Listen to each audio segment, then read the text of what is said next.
Poème d'Arthur Rimbaud, lu par Équilibre, livre audio.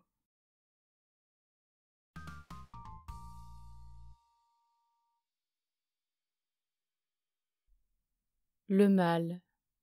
Tandis que les crachats rouges de la mitraille sifflent tout le jour par l'infini du ciel bleu, qu'écarlate ouvert près du roi qui les raille, croulent les bataillons en masse dans le feu. Tandis qu'une folie épouvantable broie et fait de 100 milliers d'hommes un tas fumant, pauvre mort dans l'été, dans l'herbe, dans ta joie, nature, ô toi qui fis ces hommes saintement.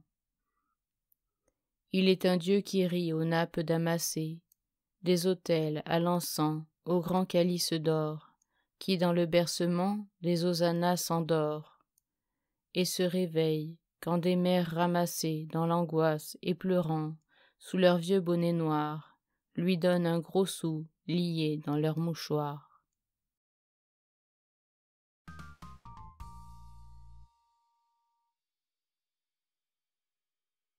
Rage de César.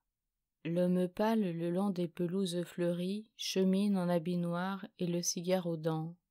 L'homme pâle repense aux fleurs des Tuileries, et parfois son œil terne a des regards ardents. Car l'empereur est saoul de ses 20 ans d'orgie. Il s'était dit je vais souffler la liberté, bien délicatement, ainsi qu'une bougie.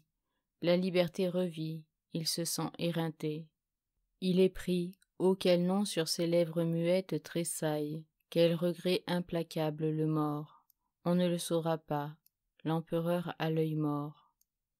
Il repense peut-être au compère en lunettes, et regarde filer de son cigare en feu, comme au soir de Saint-Cloud, un fin nuage bleu.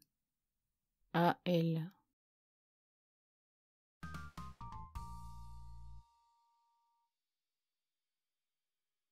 Rêve pour l'hiver. L'hiver, nous irons dans un petit wagon rose, avec des coussins bleus. Nous serons bien, un nid de baisers fous repose dans chaque coin moelleux. Tu fermeras l'œil pour ne point voir par la glace grimacer les ombres des soirs, ces monstruosités hargneuses populaces, de démons noirs et de loups noirs. Puis tu te sentiras la joue égratignée, un petit baiser comme une folle araignée te courra par le cou, et tu me diras cherche en inclinant la tête, et nous prendrons du temps à trouver cette bête, qui voyage beaucoup. En wagon, le 7 octobre 1870.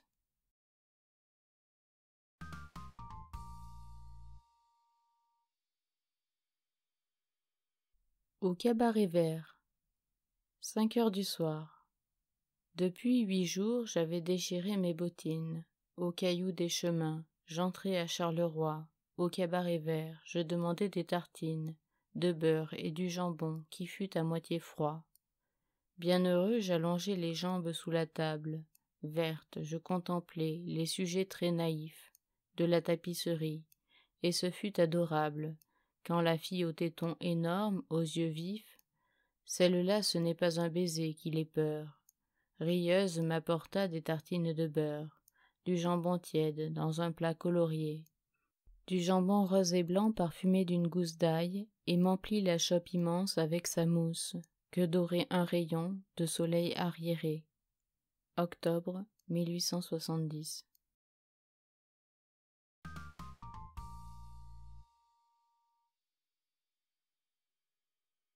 La Malines.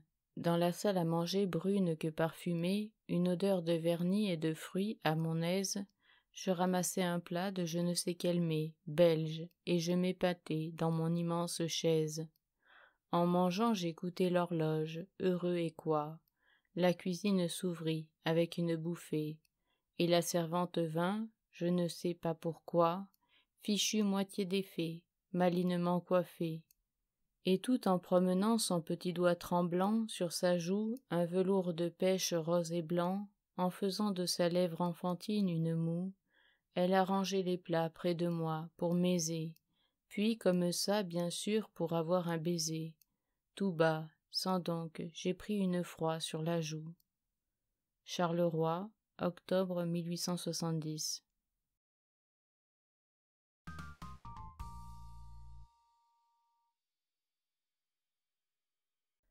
L'éclatante victoire de Sarrebruck, remportée au cri de Vive l'Empereur. Gravure belge brillamment coloriée, se vend à Charleroi 35 centimes.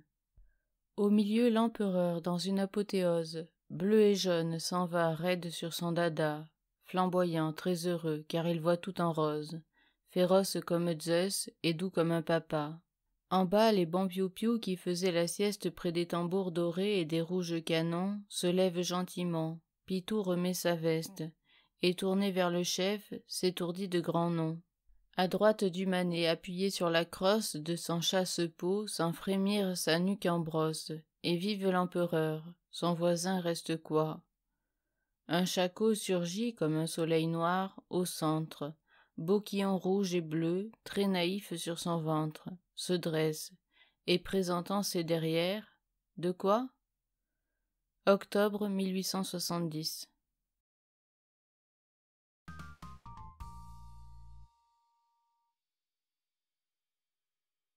Le buffet. C'est un large buffet sculpté. Le chêne sombre, très vieux, a pris cet air si bon des vieilles gens. Le buffet est ouvert et verse dans son ombre, comme un flot de vin vieux, des parfums engageants. Tout plein, c'est un fouillis de vieilles vieilleries, de linges odorants et jaunes, de chiffons, de femmes ou d'enfants, de dentelles flétries, de fichus de grand-mère où sont peints des griffons. C'est là qu'on trouverait les médaillons, les mèches, de cheveux blancs ou blonds, les portraits, les fleurs sèches, dont le parfum se mêle à des parfums de fruits. Ô buffet du vieux temps, tu sais bien des histoires, et tu voudrais conter tes contes, et tu bruis, quand s'ouvrent lentement tes grandes portes noires. Octobre 1870.